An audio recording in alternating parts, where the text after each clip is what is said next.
मुख्यमंत्री अरविंद केजरीवाल जी शराब घोटाले के किंग पिन हैं।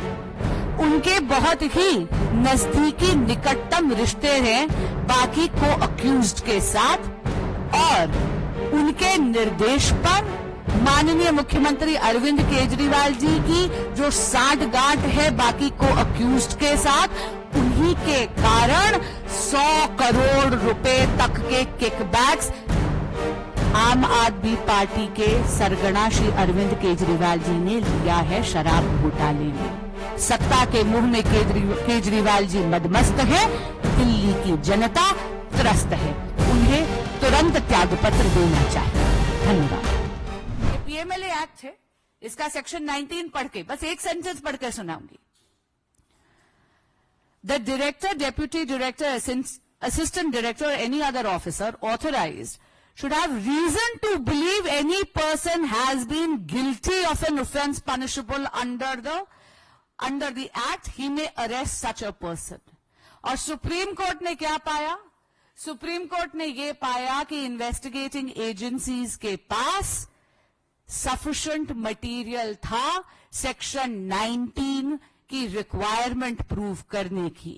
सेक्शन 19 की क्या रिक्वायरमेंट है कि आप प्राइमा फेसी दोषी हैं उस गुनाह के।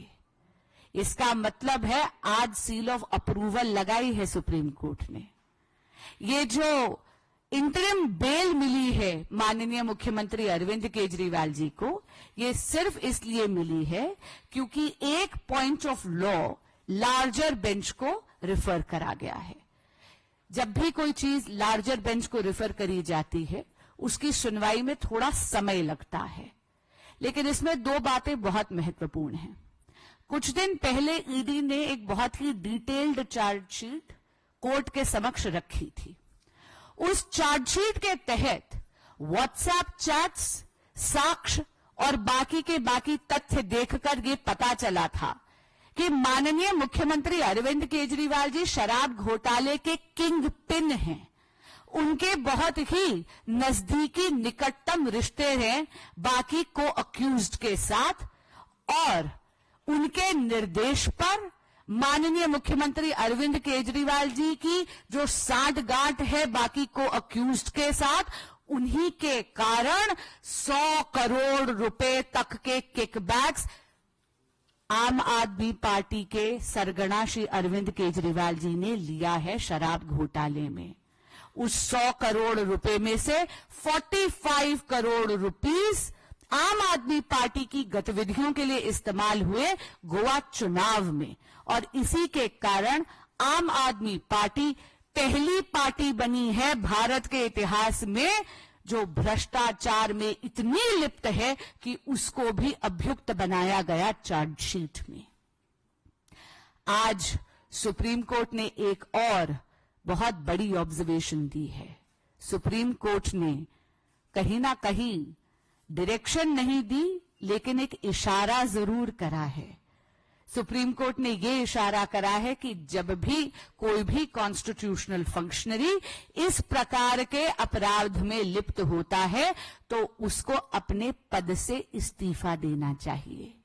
लेकिन माननीय मुख्यमंत्री अरविंद केजरीवाल जी इन्वेस्टिगेटिंग एजेंसीज को गुमराह कर रहे हैं, अपने साथियों को भी लिप्त कर रहे हैं। कभी सौरभ भारद्वाज जी का नाम लेते हैं, कभी आतिशी जी का नाम लेते हैं, कभी दुर्गेश पाठक जी का नाम लेते हैं, पर सत्ता के मुंह में इतने मदमस्त हैं कि सीएम की कुर्सी को छोड़ने के लिए वो तैयार नहीं है।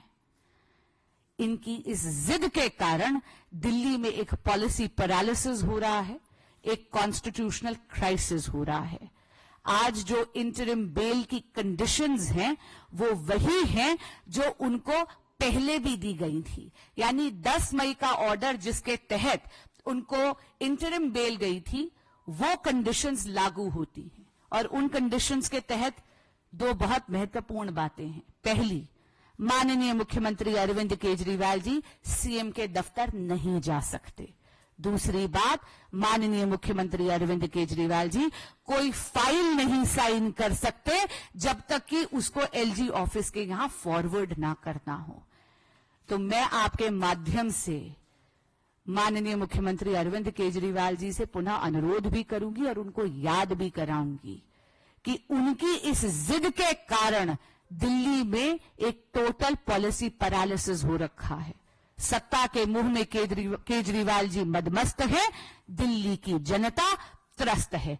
उन्हें तुरंत त्यागपत्र देना चाहिए। धन्यवाद।